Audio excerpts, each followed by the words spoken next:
So far, you have learned some of the main data types available in Python.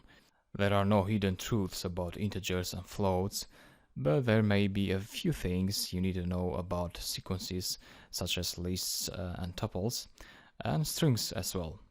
So that's what I'll explain in this lecture. First, let's talk about indexing. Strings support indexing just like lists and tuples do. So let me generate a quick list using the list function and the range function as well. So I'll store my list in my file list variable, and I write the list function. So the list function generates a list object. And then to the list function I'll pass a range function, and then to the range function I'll pass a range of numbers starting from 2000 and ending at 2020 with a step of 2. And here is our list. Now I'll quickly teach you how to access certain parts of the list. So first we're gonna access a single item of the list. Then we're going to access a certain slice of the list. Then only the first 3 items. Then all the items after the second item. And then only the last 2 items of the list.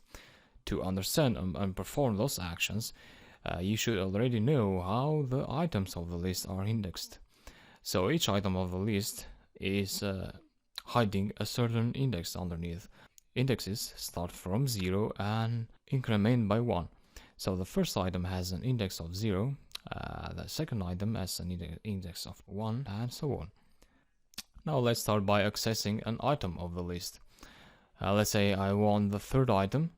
Because the counting starts from 0, the index of the third item is 2. And the syntax is this. We write the variable name that contains our list, and then we write the index inside square brackets. And that's it. Python returns the third item of the list. The fourth element would need an index of 3, and so on.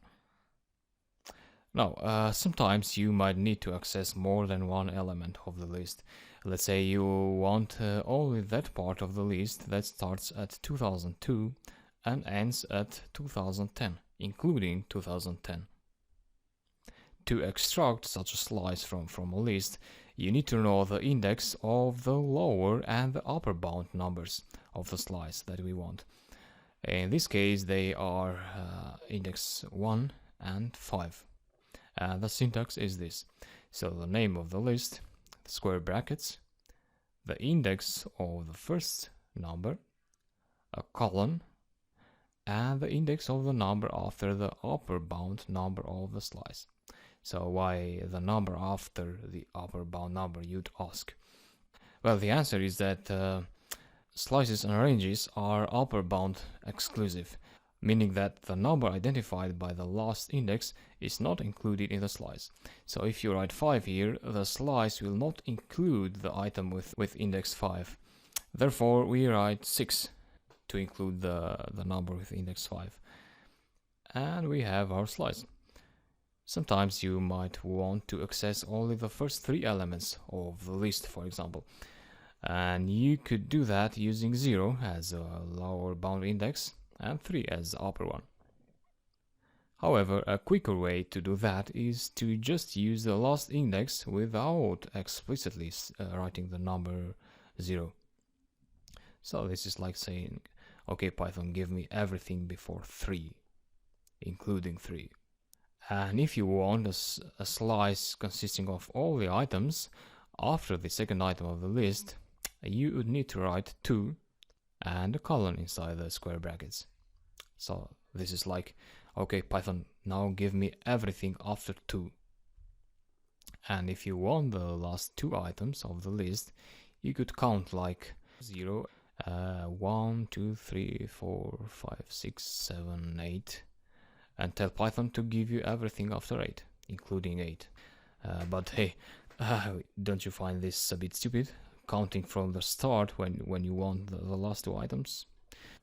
Sure, that's a bit silly, and that's why a second indexing convention exists along the first one that starts at 0 and incrementing by 1.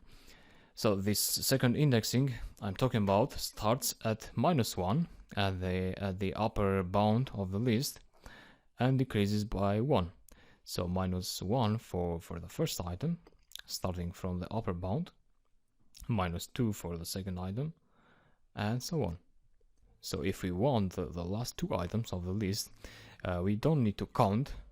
We just can tell, hey Python, give me everything after -2, including -2. And if you want a slice that excludes the last 2 items, you could tell Python, hey, give me everything before -2, including -2. And that's it. Now, these were all list slicing operations. You could apply the exact same operations to strings as well. So if you have a string, let's say something, and I'm going to store it in a variable, the same indexing conventions apply to strings. So if you want the 4th character, you'd write the variable and then the index inside the square brackets, which is 3. I'll let you practice the rest of the slicing operations with strings on your own pace. Now tuples do not escape from these rules either. So we have this tuple, and I'm going to extract the last item only. And Python gives you everything after -1, including -1. I hope that was clear, and that's what I wanted to teach you about slicing lists, strings, and tuples.